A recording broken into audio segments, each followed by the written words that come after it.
Sumaya pa rin siya, Frank! Pero pag kayo ang bumubugbog sa akin, okay lang. Kilala mo si Roland. Sumagot ka! Sino? Nang pumasok sa restroom ng school si Justin, ay binili niya kay Moy na magbantay siya sa may labasan at sisiguraduhin niyang walang makakapasok.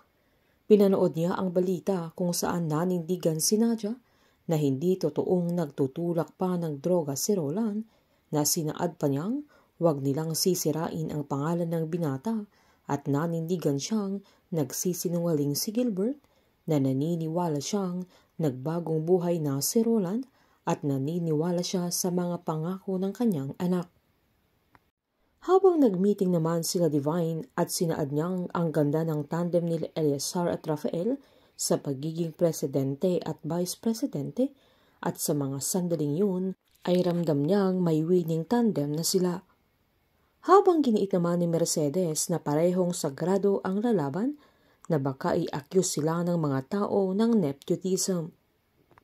Pinaliwanag naman ni Eleazar na simple lang ang bagay na yun, nagagawa sila ng paraan para ma-divert ang isip ng mga tao sa issue. Sinaad naman ni Rafael na gamitin nila ang pagiging magkaanak nila, na agad namang nag-agree si Divine, sabay haplos sa balikat ni Rafael, kaya inirapan na naman ni Mercedes. Kinagabihan naman ay nag-party-party ang Gamma Sigma, kung saan ginawa nilang alila sila Moy, Kelvin, Maki at ang iba pang mga bagong recruit nila. Habang pinaalala naman ni Rafael yung law ng pagiging sagrado ng batas para sa pamilya, na pwede silang tumulong sa mga pamilya na may mga legal issues, at pinanggit niya si Nadia na nanay ni Roland na humihingi ng hustisya para sa anak niya. Natahimik naman sila Jaime, Divine at Mercedes dahil alam nila ang buong katotohanan, lalo na nang sabihin ni Rafael na magagamit nila ang hustisyang hinahanap ni Nadia dahil sila ang mga target voters nila. Naalala naman ni Jaime nang kausapin nila si General Arevalo na palabasing drug-related yung kaso, lalo't may record si Roland. Binilin din ni Divine kay General Arevalo na magre-release ng report ang Statistics Office na papalabasin na related sa drugs ang pagkamatay ng binata, kaya kailangan nilang sakyan para mas paniwalaan ng mga tao. Inutusan pa ni Jaime si General Arevalo na subukan niyang kausapin yung may hawak ng kaso at maganap sila ng aako at magbibigay sila ng 20 milyon na kabayaran sa taong aako nito para sa pamilya niya, at si Gilbert ang nahanap nila General Arevalo. Pinaalala pa ni Jaime kay General na hindi lang para sa kapatiran, kundi pati sa karangalan ng pamilya sagrado at kay Leon na anak ni General Arevalo. Nang mahimasmasan naman si Jaime ay sinabi niya kay Rafael na kailangan nilang maging discerning kung sino-sino ang mga bibigyan nila ng hustisya.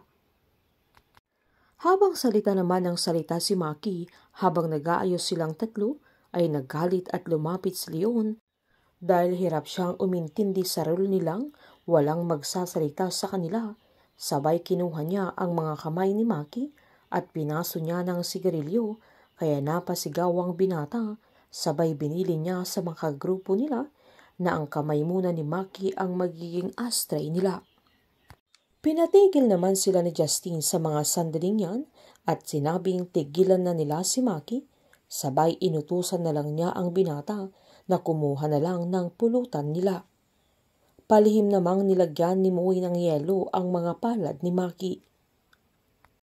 Nang lumabas si Justin na umiinom mag-isa ay naalala niya si Roland kung papaano nila nilibing, kaya medyo nanginginig siya nang saktong lumapit si Moy na may dalang alak, sabay nagpasalamat siya sa pagsalba ni Justin kay Maki mula kay Leon, na pinaalalahanan naman ni Justin na bawal silang magsalita.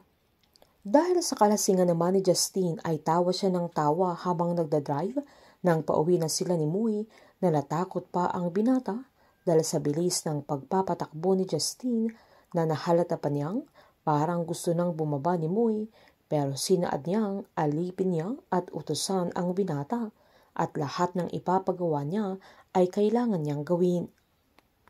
Humanga naman si Moy sa laki ng mansyon nila Justin nang makarating sila na agad niyang dinala sa kwarto niya at nang maipahiga niya sa kama si Justin ay pinagmasdan pa niya ang kwarto ng binata at nagawa niyang isuot yung jacket ni Justin habang tinutularan niya ang mga linya nito na sinasabihan niya ang binata habang natutulog. Nang mahagilap ni Moy ang kakaibang relo ni Justin na binigay ni Rafael ay kinuha niya ito at sinubukan niyang isuot.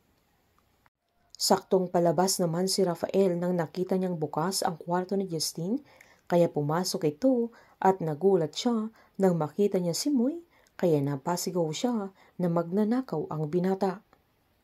Hinampas ni Rafael ang binata ng trophy na kahit sumisigaw siyang hindi siya magnanakaw at nakatakbo ito. Agad kinuha ni Rafael yung baril niya habang hinahabol naman ng mga guards si Moy sa loob ng bahay nila pero nakalusot ito. Nang makalabas si Rafael ay saktong lalabas na sana si Moy kaya nagpaputok siya at wala nang nagawa pa ang binata kaya na-corner siya ng mga guards. Magkakaroon na ng koneksyon sila Rafael at Moy dahil uutusan niya ang binata na si Moy mismo ang magiging bantay ni Justin. Painit ng painit ang mga tagpo, sabay-sabay po nating subaybayan ang advance episode ng Pamilya Sagrado dito lamang po sa aking channel. Patuloy lamang pong manood at mag-subscribe para ma-update po kayo sa mga susunod na episode. Marami pong salamat.